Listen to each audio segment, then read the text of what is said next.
Good afternoon, everybody.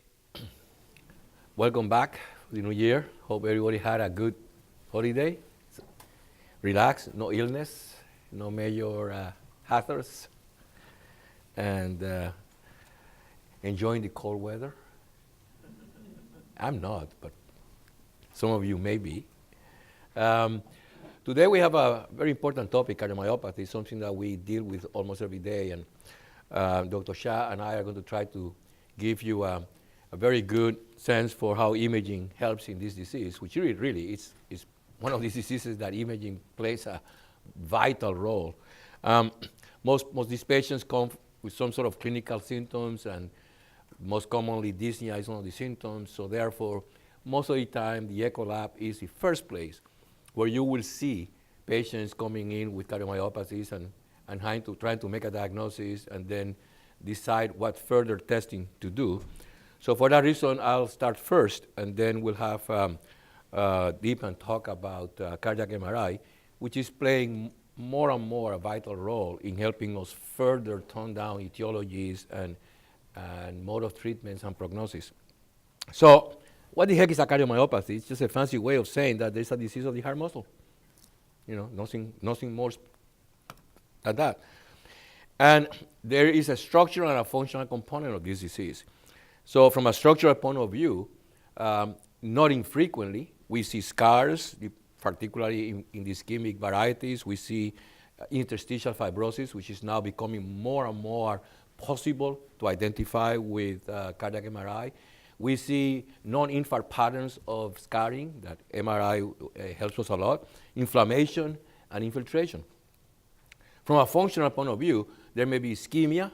There may be ischemia due to coronary artery disease, but there may also be ischemia due to malfunctioning of the microvasculature.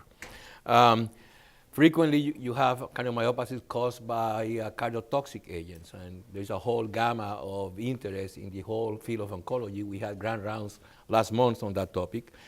And don't forget, cardiomyopathies may also be a response of a chronic pressure or chronic volume overload.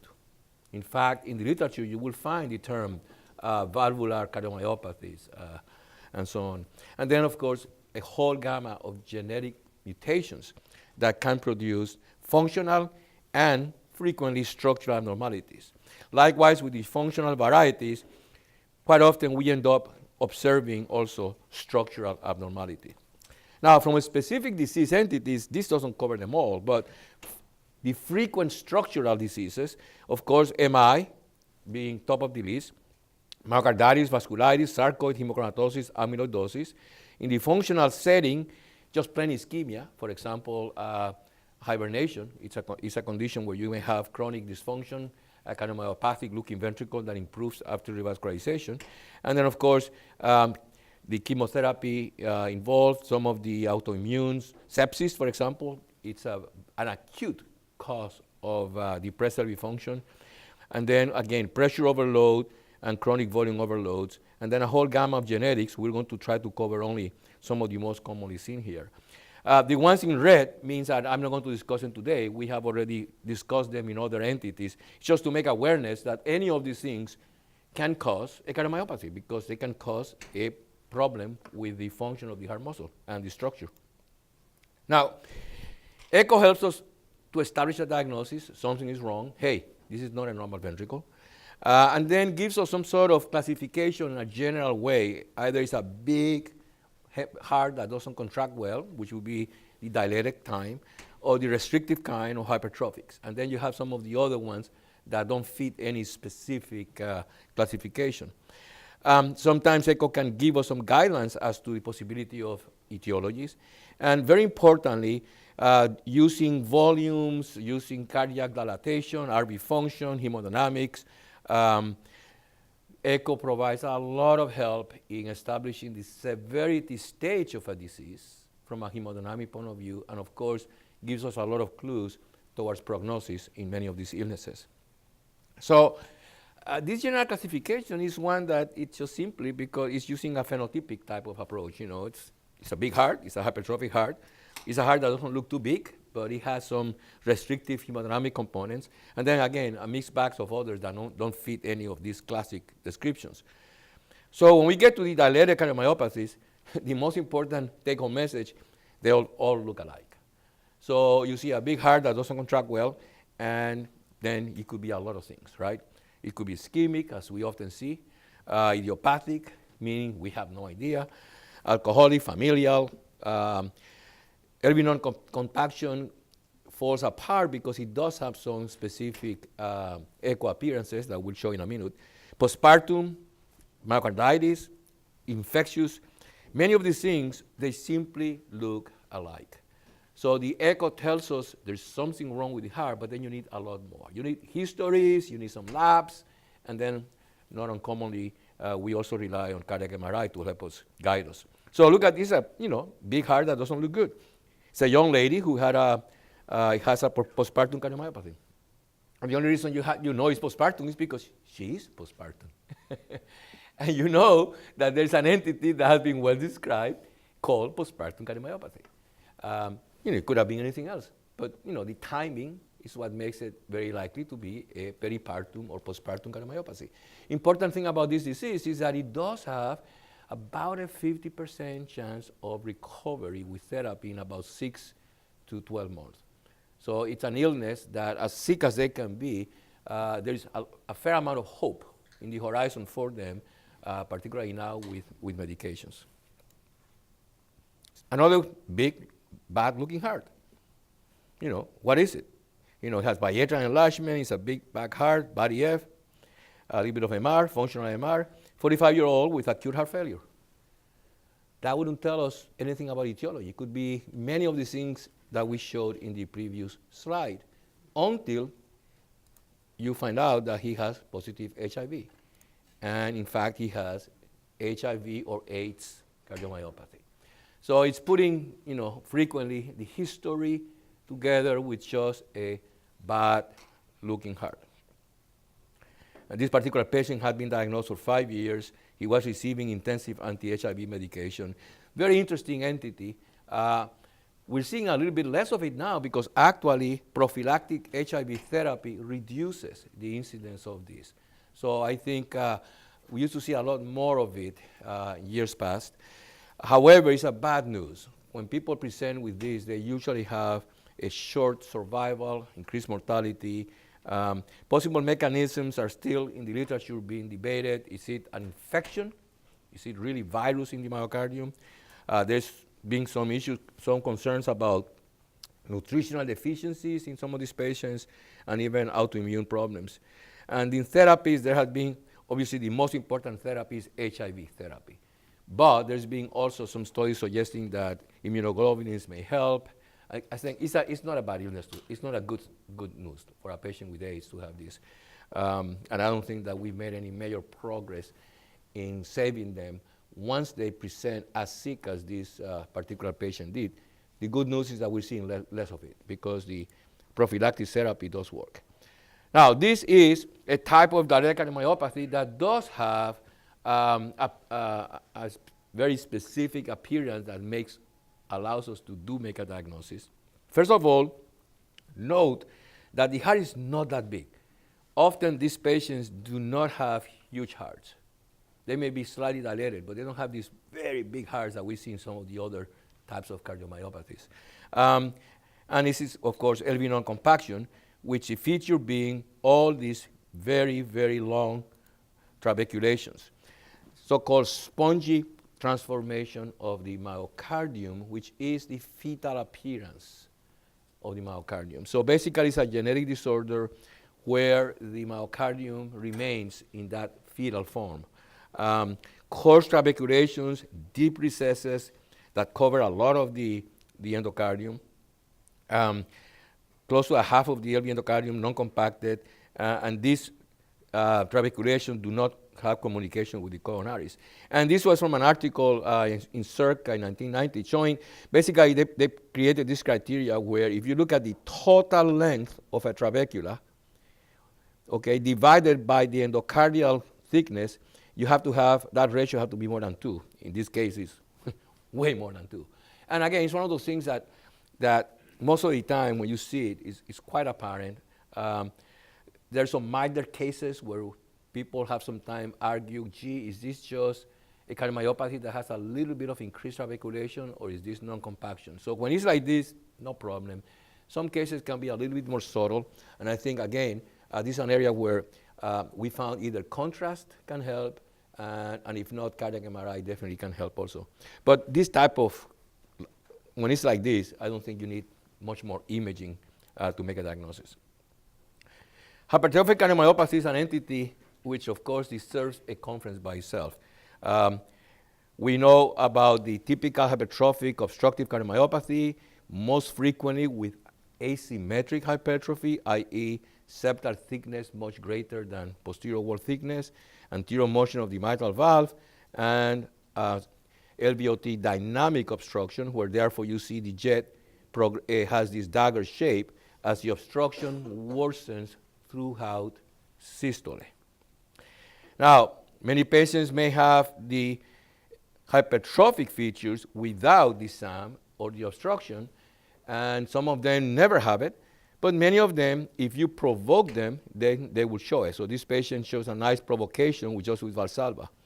Valsalva, exercise, inotropes, amyl nitrate, all those things have been used as ways of provoking the obstruction. I think in our echo lab, most of the time, we first go to Valsalva because it's fairly easy to do. And then I think after that, we also try exercise. I don't remember the last time we had amyl nitrate given in the echo lab. It's not fun to do. Everybody from echo lab, from technicians to nurses, walk out with a headache, and patients, of course. At one time, we used to give dobutamine, but I think we have also kind of stopped doing that. So I think today, our hypertrophic cardiomyopathy clinic, I think, relies more on simply Valsalva maneuvers and some exercise. Important message is that the severity of obstruction has no relation to LVH. You can have just a little bit of sigmoid septal LVH. You may have a lot of massive LVH. There's no relation whatsoever. In fact, the SAM and the dynamic obstruction relate more to changes in the geometry of the mitral valve.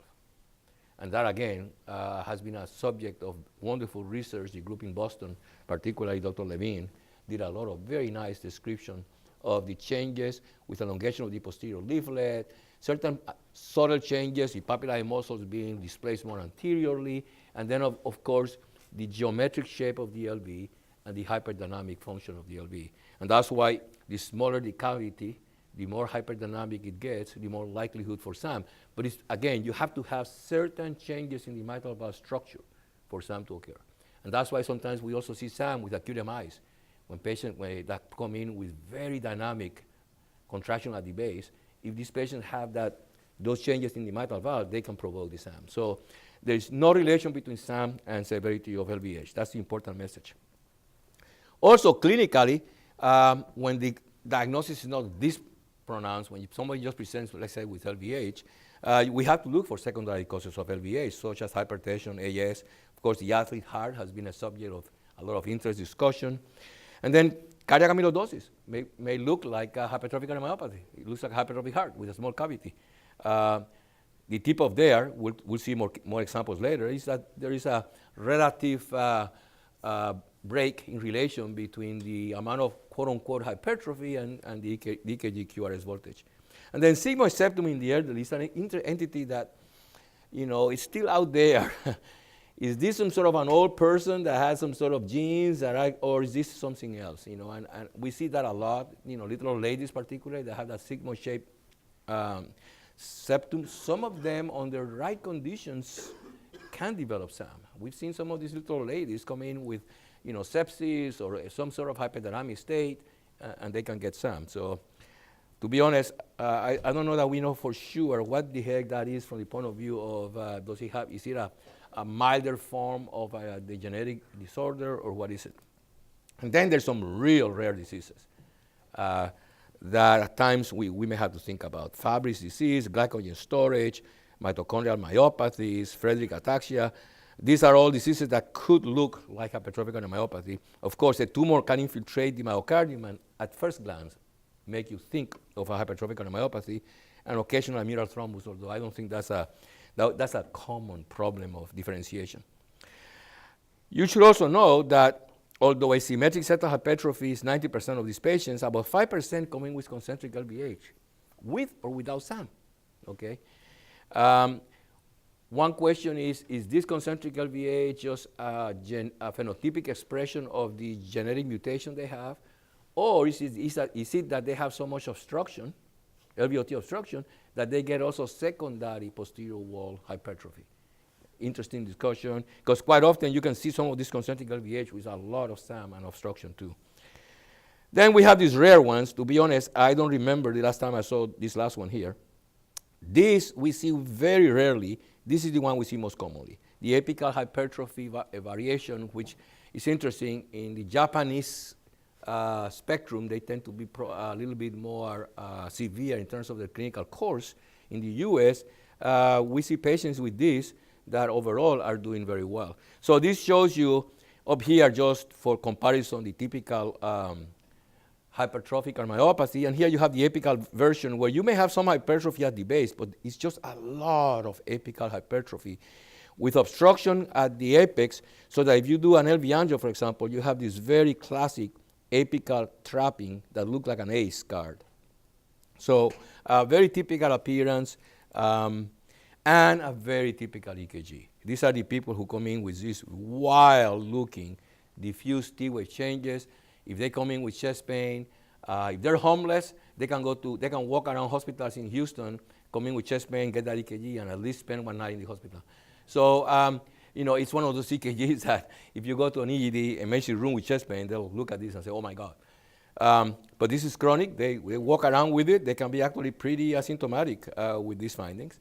And then in terms of making a diagnosis, this is important take-home message I'd like to give you is that this condition can be missed often by echo, because that apical hypertrophy produces a certain amount of attenuation, and if you're not careful, you'll go through an echo test and you will not make a diagnosis.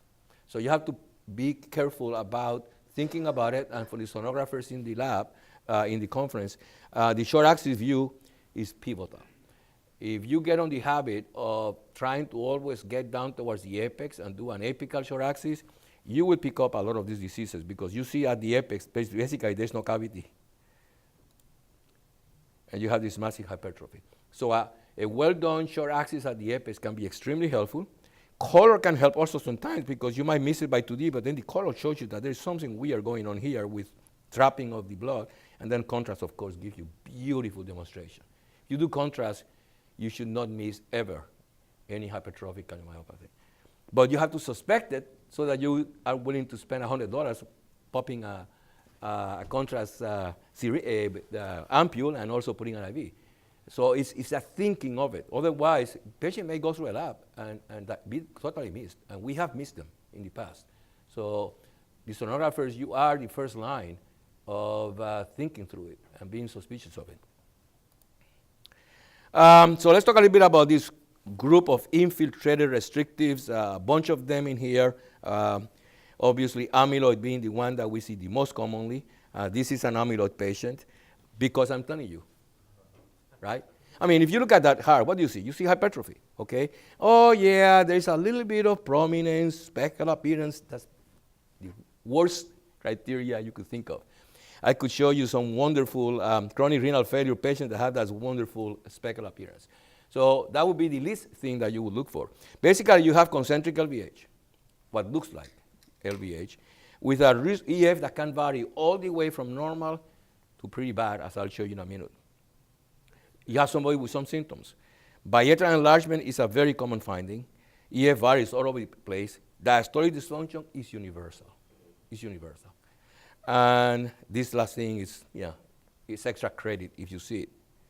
But the very important thing here is that you have a discrepancy between that level of apparent LVH and then the EKG. Because EKG may have low QRS voltage, or may just simply have low normal QRS voltage. But you're expecting an EKG with big time voltage, and that you find something that doesn't match. That should be one of the very first lights that blink in your brain, whoops, to suspect amyloid. Now, it comes in all kinds of gradations. This one, you can see severe impairment of the E prime with already a pseudonormal pattern. So this patient is in a much more advanced stage. Look at this one. This was a very, very sad case that I saw when I was rounding, in the days I was rounding in a weekend, and this lady was in her 40s, and she had been going from one cardiologist to another for almost a year, got cast, normal coronaries, and she just kept hopping from one until finally she came in sick, like very, very sick in the ICU. And by then, basically the game was over, as you can see here. Very, very severe dysfunction at this point in time. Everything was bad. You can see the TVIs were low. Look at this, stroke volume was very poor. So at this point in time, there's not much you can do for it. Now, I want to also talk about this because more recently, there has been these literatures on speckle tracking helping us with cardiac amyloidosis because the apical segments do appear to contract better than the basal segments. And therefore, when you do the final bullseye, you see that areas in the apex are higher values for longitudinal strain than the mid and basilar segments. And certainly, yes, you see that that should make you put it together with everything else and say, this is all compatible, we should be thinking of amyloidosis. But, and this particular picture here is from a biopsy-proven amyloid patient. However, look at this. This one is gorgeous, beautiful. Patient with aortic stenosis. So I can show you some ASs, I can show you some end-stage renals. We have them in the file. So this is not, this is not the final wonderful diagnostic proof of. It's just one more thing. If you see it together with everything else, hey, think of it. DIPAN is going to tell us more then about how MRI can help us to get more in depth. There is several prognostic markers. Certainly enzymes. These people can spill a lot of troponin, high BNPs, the restrictive physiology. As the EF gets worse, bad news. And if the RV goes down, very bad news too. So there's a lot of things that can be detected that allows some prognostication. Now, here we have a patient that, as you all can see, has an EF that is not perfect. We might say 40s, at most maybe right around 50, but it's not a normal EF. Overall contraction is mildly hypokinetic, all right? And notice that the LV is not particularly dilated. And these are relatively common features of what this patient has. So what's the diagnosis of this patient? So the biggest clue is not in the echo, it's right here, okay? And the biggest clue is that this patient has a very long PR interval, okay? So that this is not an E wave, this is a summation EA wave. So diastology goes down the drain because this is not an E prime, this is a summation EA prime. So patient probably has diastolic dysfunction just because he has an abnormal myocardium, but you cannot say much about diastole here. And this prolonged PR interval with a PA pressure that appears to be high is about 3.5, it's about 48 millimeters of mercury plus the RA should make us think of, and if I tell you the patient has had some chronic pulmonary problems, then you might make a diagnosis, right? Sarcoid. So sarcoid is actually a tricky one. And sarcoid, I think, is one of the diseases where the MRI really is going to play a big role because that one is more tricky. You can see here, whenever you see a lot of things listed, you know that you don't have a stamp on making a diagnosis. So yeah, of course, the diagnosis is histologic. I mean, that's the ultimate proof is by histology. And then you can have in the EKG, you can have prolonged PR, right bundles, left bundles, a lot of electrical blocks, but you can also have PVCs, VTAC, you name it. They can have perfusion abnormalities by nuclear. So imagine, patient comes in, you're thinking coronary disease, you do a nuke, oh, it's positive, you end up in cathing, coronaries are normal. And they can have, of course, abnormal hemodynamics based on how severe this stage of the disease. So CMR really, and probably DIPAN will talk more about it, I think it's tremendously helpful. And in essence, you have to suspect, basically, how do you suspect this? Well, either the patient has non-sarcoid. So if somebody has already non-sarcoid and they have any form of EKG or echo abnormalities, cardiac involvement has to be way up. Problem is, if the patient presents primarily from the heart point of view, then it becomes a little bit more tricky. What about this one? Everything is bad. The RV may be even worse than the LV. Biatrial enlargement, very, very sick heart, right? The TR is so severe that we don't even see any color. You see valves that are trying to say hello to each other a mile away, and there's nothing here. And because it's like not having a tricuspid valve anymore. So obviously, the answer will be severe. And the diagnosis comes in by a blood test. So once you have a ferritin that is sky high, then you know what the patient has, right? Hemochromatosis. So another disease that has no distinct echo features is made by either finding echo abnormalities in someone already known to have hemochromatosis or suspecting in a patient presenting de novo. And that's why I think a serum ferritin should be one of our list of labs that we do in anybody coming for the first time with a cardiomyopathy looking ventricle. It's a cheap, very simple test, and if somebody has hemochromatosis, they ain't going to have a borderline ferritin. So a very simple test. Now, MRI will give us great information, but the truth of the matter is that a ferritin will give you a lot of information and with a much lower cost. I think to me, in my opinion, where MRI plays the biggest role is when somebody already has hemochromatosis. They look well, and you're trying to pick up early stages. And I think DIPAN probably will talk more about that. But that's where I think the money is in the MRI. Because at that point in time, the echo might not necessarily give you all the information. Okay. What is that? Is this an apical hypertrophic cardiomyopathy? Could be, right? It looks like. However, notice that, and I'm going to see if I can stop it. Notice that the appearance of this here is a little bit different to the myocardium. A little bit different to the myocardium. Okay? Now, if I tell you the patient has a very high eosinophilia, hopefully most of you will know the diagnosis, right? So this is Loeffler's endomyocardial fibrosis, a condition that is rare. This is courtesy of Susan Wheeler, who lent me this slide. This is a beautiful example. It's also known as hypereosinophilic syndrome. There is a tropical variety infectious from schistosomiasis, which actually it was endemic in Puerto Rico, but I never saw a case. We have a lot of schistosomiasis in Puerto Rico, but I never saw a hypereosinophilic. In those days, I was probably in another planet, but we see more, I think in the US we see more of the other type, the hypereosinophilic, not the infectious type, the non-tropical. And it's a disease that if you don't catch it, it doesn't have a good course either. You can have a lot of MR because that stuff infiltrates, and you can do LV and RV, both can be affected.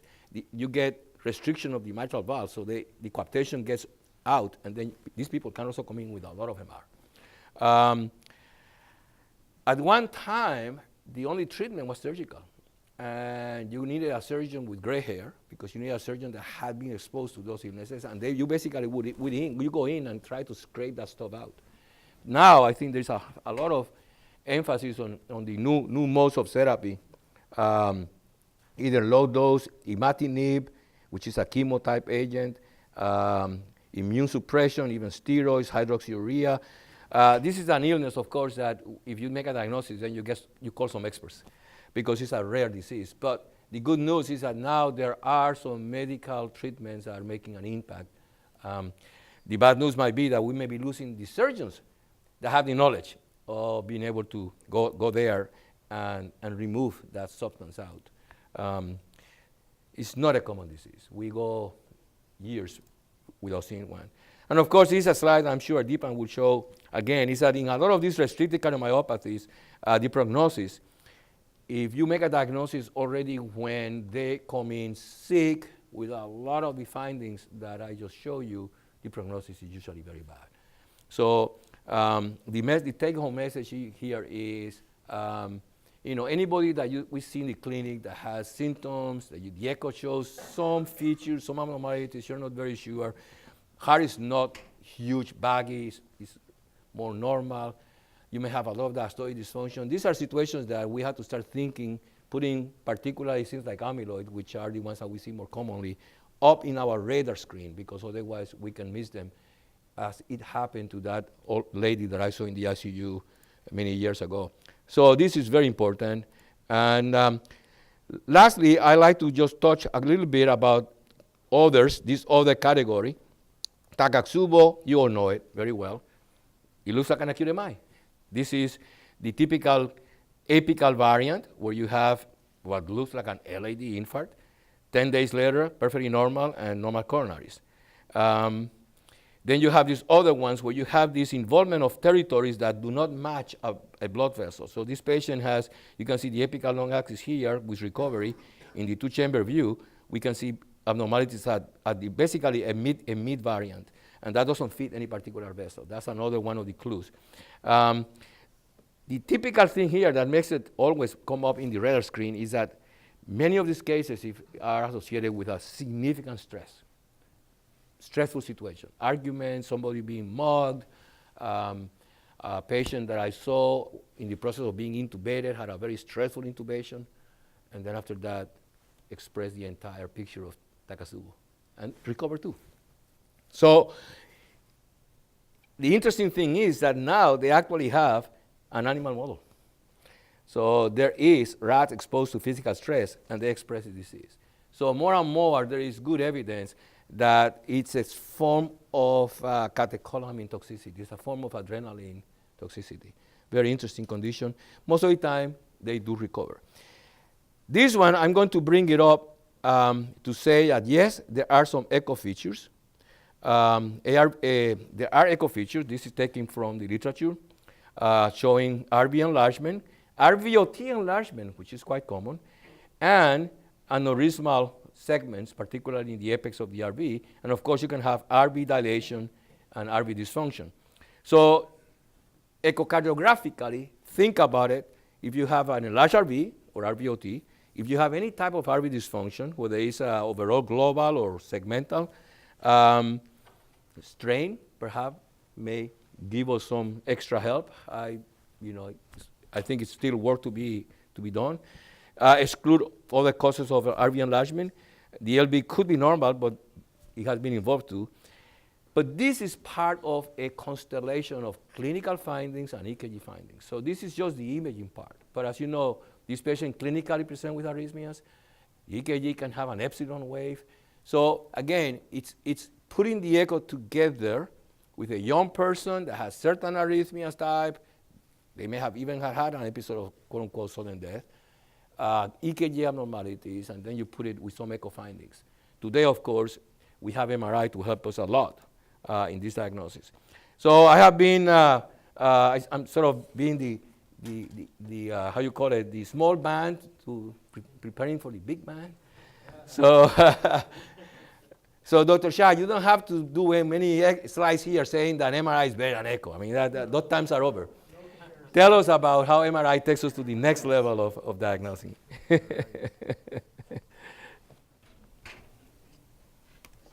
So I'm going to skip past the first few slides here because I think we've already touched on the fact that the first thing when you have a patient with heart failure or with cardiomyopathy is really to trying to stratify whether the patient has reduced LV function or normal LV function. So again, this classification of HFrEF versus HFpEF.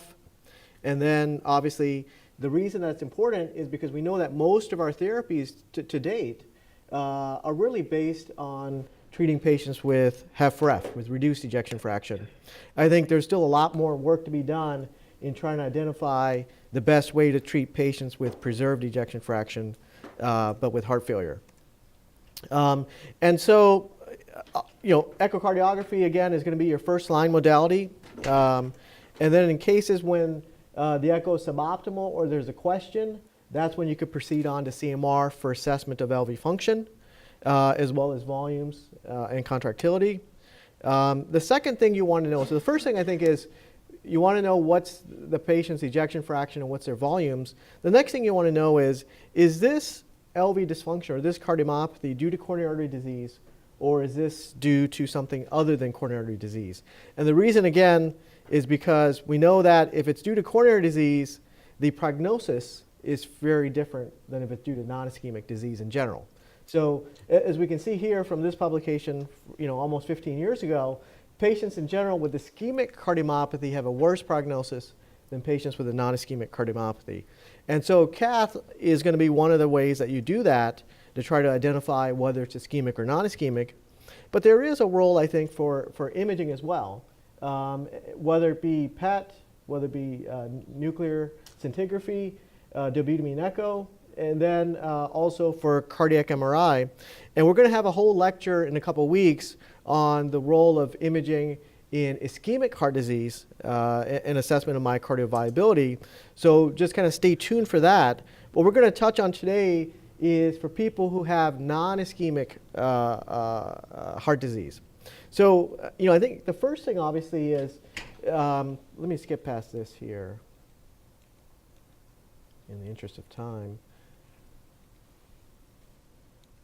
which is, let's go here. How do we know that somebody has fibrosis that's due to a non-ischemic etiology? Well, the one thing we know is that there's this wavefront phenomenon that occurs with ischemic heart disease, with ischemic injury, which is that you begin to affect the subendocardium initially, and then it progressively extends itself outward to the mid-myocardium, and then gradually, after about 6 hours or more of coronary occlusion, you begin to have transmural injury. So if you see a pattern of hyperenhancement or pattern of fibrosis that's confined to the middle of the myocardium, that's a clue that this is not due to an ischemic etiology, that in fact this is non-ischemic fibrosis. If you have epicardial hyperenhancement, again, sparing the subendocardium, and then lastly, if you have kind of this global pattern of subendocardial hyperenhancement, that's also a clue that this in fact is a non-coronary pattern of injury. Now, the patterns of fibrosis can actually help us, I think, in trying to identify what the potential underlying etiology is. And as we've seen, knowing what the underlying etiology is can be very important because it has very significant prognostic effects. So here's just a list of some of the different non-ischemic cardiomyopathies that CMR can be helpful with. And in the interest of time, I'm not going to go through each of these, but I'm going to try to highlight some of the ones that I think are key. So first off, I think is RV dysplasia, or ARVC, arrhythmogenic RV cardiomyopathy. Now, one of the things to keep in mind is that there's a number of criteria that you need to have to make this diagnosis.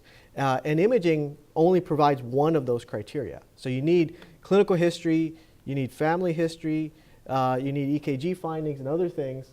But what are the imaging criteria? And specifically, what are the MRI imaging criteria? And those are shown here. And it's basically defined as either major criteria or minor criteria. And in fact, this really doesn't require a lot of memorization. It's fairly straightforward. And the first thing is you got to have some type of abnormal wall motion. So whether you're talking about a major or minor criteria, it starts with regional RV akinesis, dyskinesis, or dysynchronous contraction. So if you have completely normal contractility, then it doesn't matter what these other parameters are, which really basically involve size of the ventricle and ejection fraction of the right ventricle. But if you have this initial abnormality where there's some wall motion abnormality, then the next thing you look at is what's the size of the right ventricle. So if the RV end-diastolic volume indexed to the BSA is greater than 110 for a male or greater than 100 for a female, that fulfills a major criteria. Or if the RV ejection fraction is less than 40%, that fulfills a major criteria for ARVC. And then secondly, minor criteria would be if the RV end-diastolic volume for a male is between 100 to 110, and for a female is between 90 to 100. So again, just 10 mLs per meter squared less. Or if the RV ejection fraction is between 40 to 45. And then again, to make the diagnosis of ARVC, you need two major criteria, one major criteria plus two minor criteria, or 5 minor criteria. So again, this doesn't make the diagnosis, but this provides you with criteria that supports the diagnosis of ARVC. So let's move on to hypertrophic cardiomyopathy. And we talked about this a little bit already in the first half of the lecture. The first thing you want to really look for if you're looking for apical hypertrophic cardiomyopathy is what's the location of the hypertrophy. And CMR is excellent at being able to identify thickness of the myocardium without the concerns of foreshortening. And we can see in this case that there's pretty significant hypertrophy of the apical segments only. And when we do our delayed enhancement imaging, we in fact find that in this patient that apical trapping has led now to an infarct in the apex. So you can oftentimes see in these patients an apical cap infarction. Now what about the more garden variety form of hypertrophic cardiomyopathy, which is going to affect the basal segment more than anything else? And what you can see, not only is there hypertrophy, but in fact there's evidence of fibrosis manifested by hyperenhancement here.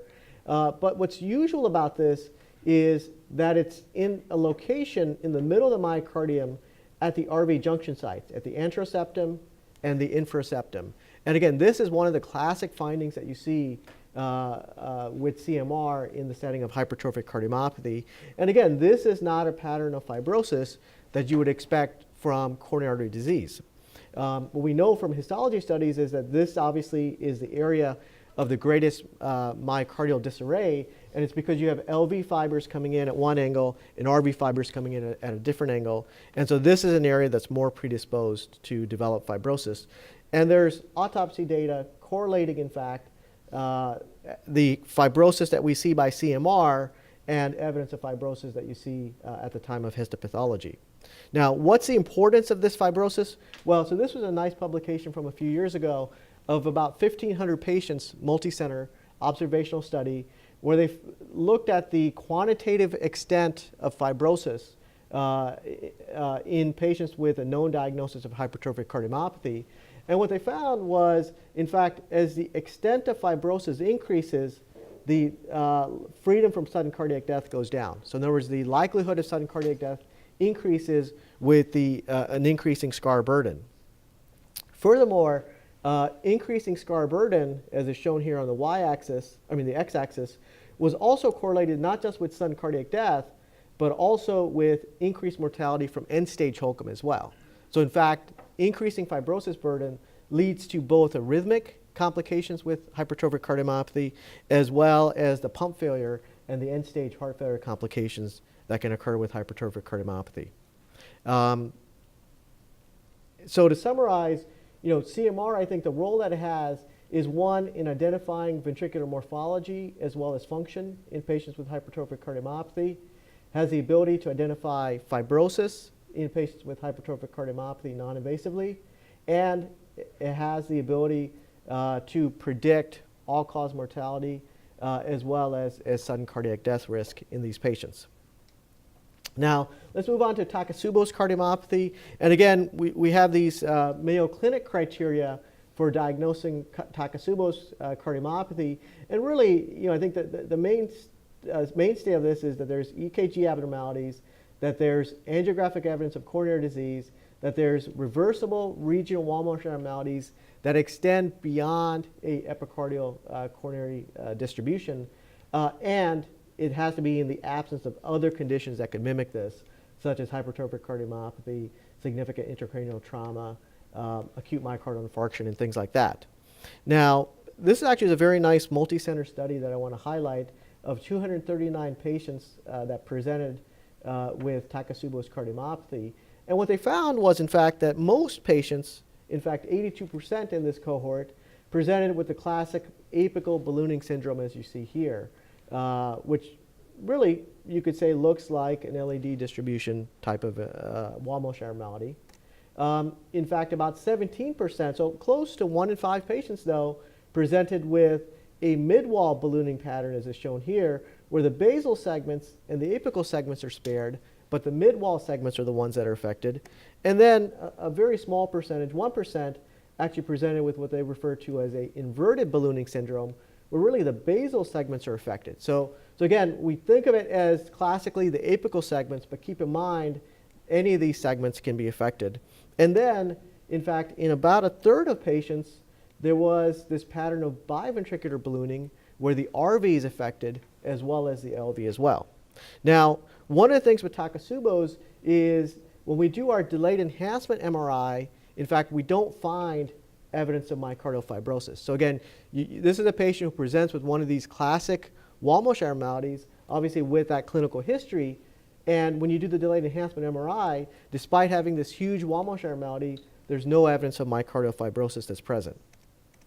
And then, importantly, these patients tend to have a fairly good prognosis. And so in this particular study here, when they looked at patients at follow-up, and the mean follow-up was done about 3 months later, most of these patients, the mean ejection fraction completely normalized, and the mean end-diastolic volume also shrunk down to normal. So there's both improvement in contractility as well as reverse remodeling of the ventricle that happens as kind of the natural history of Takotsubo's.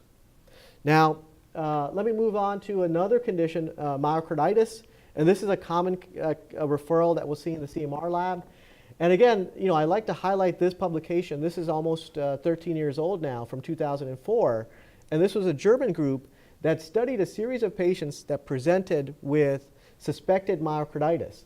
And I think what was really unique about this study was that all these patients underwent a CMR scan, but they also underwent biopsy in the left ventricle at the site where the hyperenhancement was identified by CMR. And in fact, what they find in these patients, a couple of things I want to highlight. One is, again, a pattern of hyperenhancement which doesn't really fit with what you would see in a coronary artery distribution. In this case, the epicardium of the infralateral wall. And by histopathology, what they found was that in the vast majority of these patients, there was actually active virus present when they biopsied again. Now remember, this is not biopsying in the RV. This actually is biopsying in the LV itself at the location where the hyperenhancement was identified. And about a quarter of the time, it was herpes type 6 virus, and about 2/3 of the time, it was parvovirus B19. Now, in addition to that, this was a follow-up publication from the same group where they actually noticed that different viruses tend to affect different parts of the myocardium. So most of the patients with the parvovirus, which again affected about 2/3 of the cases, presented with more of a lateral wall pattern of hyperenhancement, whereas those patients with the herpes type 6 virus tended to present with more of the septal pattern of hyperenhancement. So again, myocarditis can give you injury in multiple different foci. It can give you injury in any wall. But in general, parvovirus tends to have more of a predilection for the lateral wall, whereas herpes type 6 virus tended to have more of a predilection for the septal wall. And then lastly, the presence of hyperenhancement is associated with a bad outcome in these patients. So again, this was a large series of patients that presented with clinically suspected myocarditis. And if they had no evidence of delayed enhancement on the CMR, then the prognosis in these individuals was quite good. Whereas if they had evidence of any hyperenhancement evident, then the prognosis was much worse. And really that's looking at multiple endpoints, whether we talk about all-cause death, cardiac death, or sudden cardiac death. Again, the presence of hyperenhancement in a patient with suspected myocarditis is associated with a bad outcome. Here's another condition. And if I show you the CT MRI, I think most of us would say, yeah, it looks like there's some findings here that raise suspicion of something, but I don't think anyone could raise their hand and say they know what the diagnosis is. And what do we see here? So we see, one, a small pericardial effusion. We've got LV hypertrophy. In fact, the LV measured about 1.6 centimeters. We've got RV hypertrophy as well if you look at the short axis or the long axis views. And the RV measured about 0.8 centimeters. We have biatrial enlargement, as you can see here on the 4-chamber view. We have a mild LV dysfunction. The EF here measured 47% for the LV, and the quantitative RV EF was 38%. LV mass was increased. But again, I think if we looked at this, is this a dialysis patient? Is this an amyloid patient? Is this a bad hypertensive patient? I think none of us could make a definitive diagnosis just based on those images alone.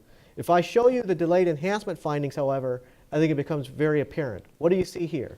So we see really this very classic pattern of diffuse hyperenhancement affecting both the LV as well as the right ventricle, also affecting the atrial walls, affecting the papillary muscles, as you can see over here. And this really is a pathognomonic finding on CMR for amyloid heart disease. And again, the way that this diagnosis is made is some people who have known systemic amyloid who come in to evaluate if there's cardiac involvement. And oftentimes it's patients that are just presenting with heart failure.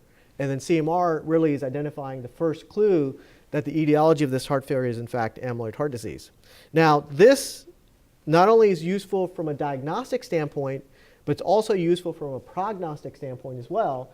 And in this particular study, this was a multi-center study where patients that presented with biopsy-proven extracardiac amyloid, if they had evidence of late gadolinium enhancement by CMR, their prognosis was very, very bad compared to those patients with known extracardiac amyloid who had no evidence of late gadolinium enhancement.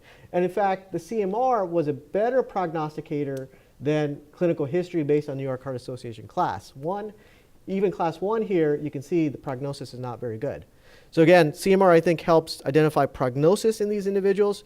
And then this now is just a multi-center study that we were involved with, which again showed the same finding, which is that if you have evidence of hyperenhancement and known extracardiac amyloidosis, your prognosis is very poor. Now, let's move on to another case. This is a 44-year-old woman. This was a case we had a couple years ago here, who presents with really no known past medical history, but she's had 2 episodes of syncope within a week. The first episode, she saw her doctor, EKG, everything was normal. She reports, however, that she's had about 6 months of shortness of breath, no chest pain, no palpitations, and really all of her non-invasive testing was normal. Echo was normal, EKG was normal. I'm sorry, not the EKG was normal, but I'll show you the EKG here. Okay. Anyone want to take a look at this?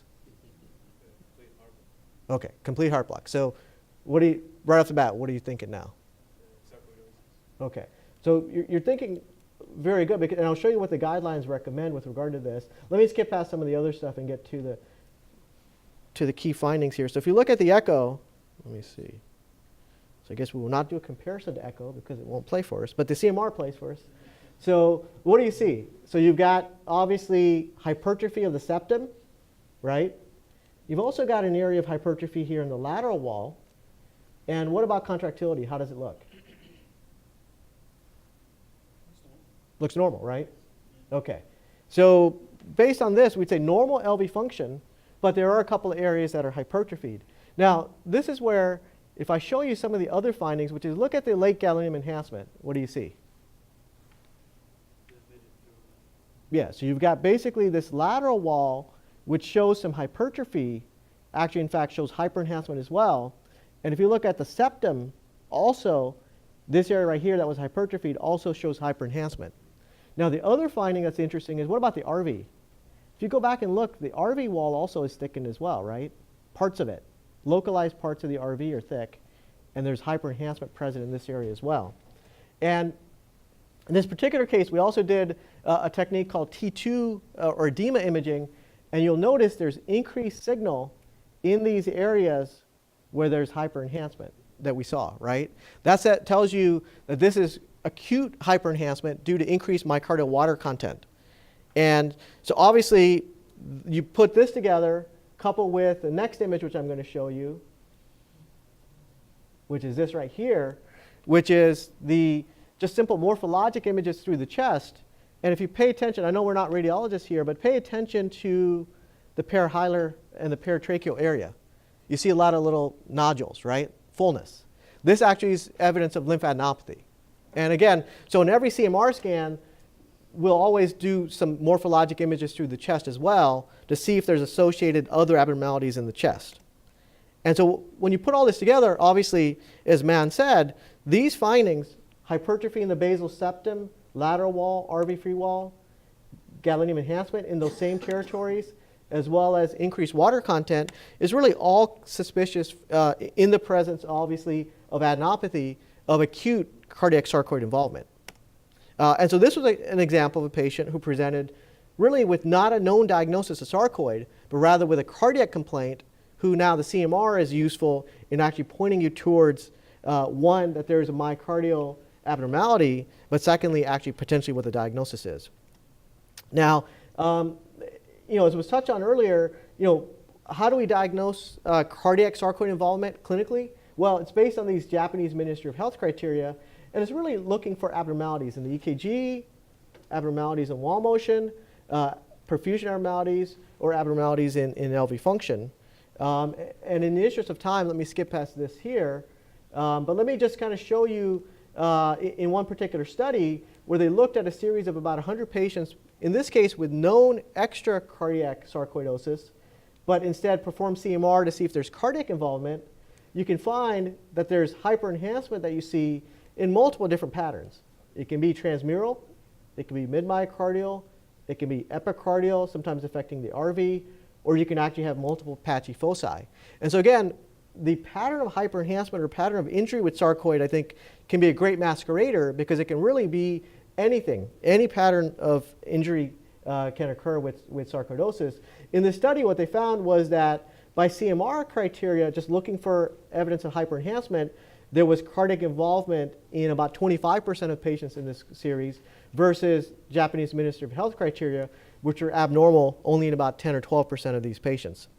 And then when you look at prognosis, again, known extracardiac sarcoid, if there's evidence of hyperenhancement by CMR, the prognosis in these individuals is much worse. And again, this was looking at all-cause mortality, symptomatic tachyarrhythmias, or symptomatic bradyarrhythmias. And then let me skip past this here. To kind of summarize, I think what this particular study showed was that cardiac MRI is twice as sensitive at identifying cardiac involvement compared to the consensus Japanese Ministry of Health criteria, and that the presence of this myocardial damage that you see by cardiac MRI in patients with known extracardiac sarcoid is associated with future risk of adverse cardiovascular events. Let's get past this here. And that was just showing essentially multi-center meta-analyses showing the same findings. And so again, I think that to wrap up for sarcoid, here's what you look for. I think if you have somebody who has known extracardiac sarcoid, CMR can be useful to identify cardiac involvement. But on the flip side, if you have somebody who presents with unexplained Mobitz 2 or third degree AV block, but who's under the age of 60, somebody who has VT of unknown origin, or somebody who has heart failure, CMR could actually be useful to identify essentially cardiac involvement and therefore then lead you to potential diagnosis of cardiac sarcoid. So I think in this case that I showed you, this was a very astute electrophysiologist at an outside hospital who basically said, hey, we need to transfer this patient in because you've got a 40-year-old lady who's now needing a permanent pacemaker with heart block. The concern is that there could be some underlying myocardial abnormality. So they actually transferred her here to get the CMR scan done. And then based on this diagnosis, she went on to get a permanent pacemaker and then subsequently had the diagnosis of sarcoid confirmed. So a couple other conditions, non-compaction cardiomyopathy. And again, we look for those deep recesses, these heavy trabeculations within the myocardium, as is shown in this example here. Now, the CMR criteria that we typically utilize is called a Peterson criteria. And these look for a ratio of compacted to non-compacted or non-compacted to compacted myocardium of greater than 2.3 in diastole. So again, it's a slightly different criteria than what it is in echo. But again, this is what the CMR literature suggests. That seems to be one of the criteria that you can use to identify the presence of non-compaction. And then lastly, let me go back to those kind of garden variety non-ischemic cardiomyopathy that's not due to another cause, the idiopathic cardiomyopathy that we see quite frequently. Well, in fact, there may be a role for CMR even in these patients, and it's because patients with idiopathic dilated cardiomyopathy can in fact also have evidence of fibrosis within the myocardium. And it tends to affect the septum, and it tends to be kind of this mid-wall pattern of hyperenhancement.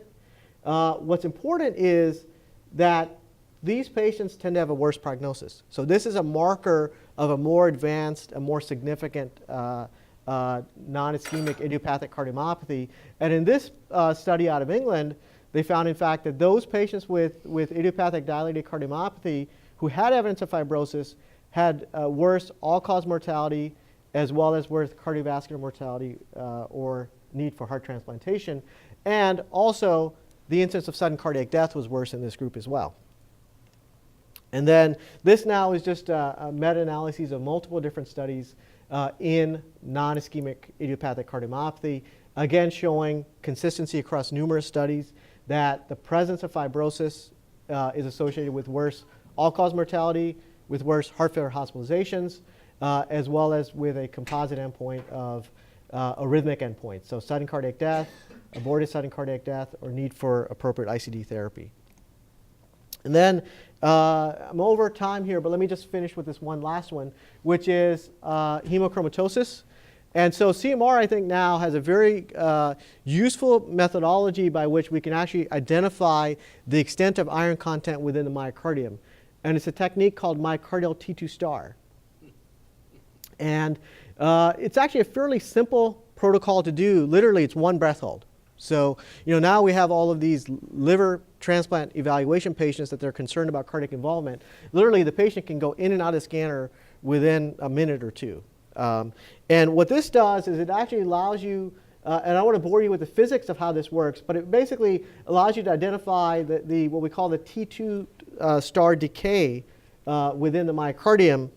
And that correlates very closely with iron content. And this has been shown now in numerous pathologic correlation studies. And most importantly, I think, is in fact that with the advent of this study in the late 1990s, or this technique, in England, where they tracked this very closely, they found a significant reduction in the incidence of cardiac death due to iron overload in their thalassemia patient population, because now all these patients get their transfusions kind of titrated or adjusted based on assessment of the cardiac iron overload or cardiac iron load. So to wrap up here, this is kind of a nice cartoon which identifies, again, the differing patterns of hyperenhancement that you'll see with differing etiologies. So in ischemic heart disease, you tend to see subendocardial or transmural pattern of hyperenhancement, whereas in non-ischemic heart disease, you may see a mid-wall, an epicardial, an RV insertion site dot. Here's other examples of epicardial. But again, although these patterns don't necessarily give you one exact diagnosis, they can help you cone down the particular diagnosis. And you put this in the context of other findings, I think it can help us make a more accurate diagnosis than just simply non-ischemic cardiomyopathy.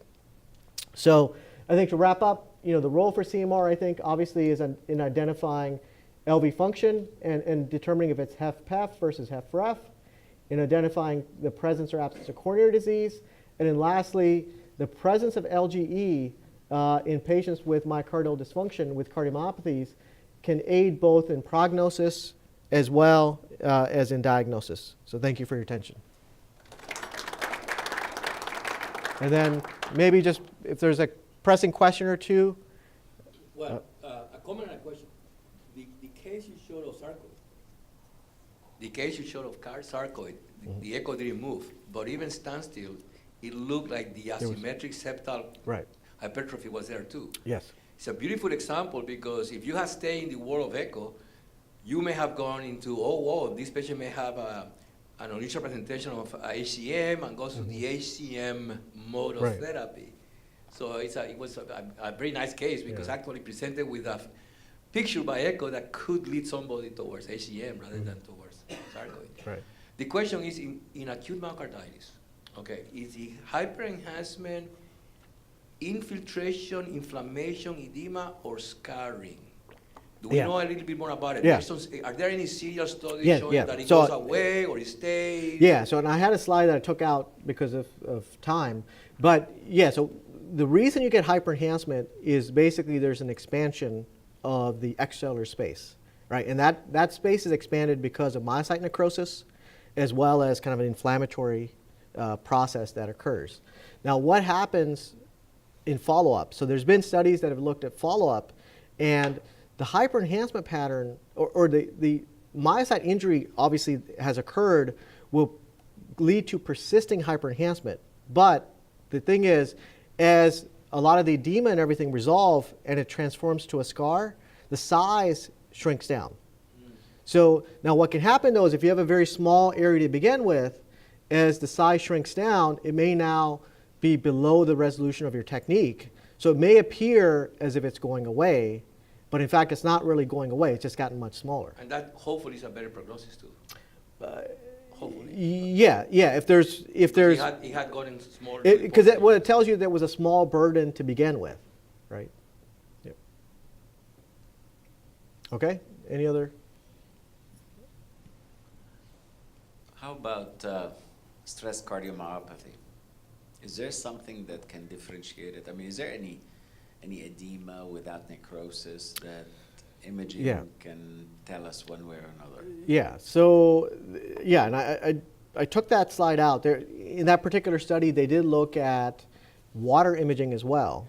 And they found that there was some increase in water content in these individuals without the presence of any late gadolinium enhancement. The challenge with that is that the edema imaging techniques, in the classic cases that I showed you, it's fairly straightforward and simple. When you have a significant wall-motion abnormality, you get slow flow. And that slow flow leads to high signal as well. So it can be kind of a mimicker. So there's newer techniques that are being developed that are kind of flow independent. But that particular study that I showed was about 6 years old. So as of now, I would say, we're somewhat skeptical on being able to look at edema imaging in the setting of significant wall-motion abnormality because of the mimicking slow flow effects. But I think in that case, the wall-motion abnormality, but the absence of any hyperenhancement is kind of your clue. Yep. Okay. Yeah. Another question, John. Pardon me? No, slow flow in the cavity, okay, that's sitting right next to the myocardium. So you see this area of increased signal, but it's hard to then differentiate, is this within the myocardium or is this within the cavity? That's kind of mimicking that. Okay? All right, thank you. Thank you.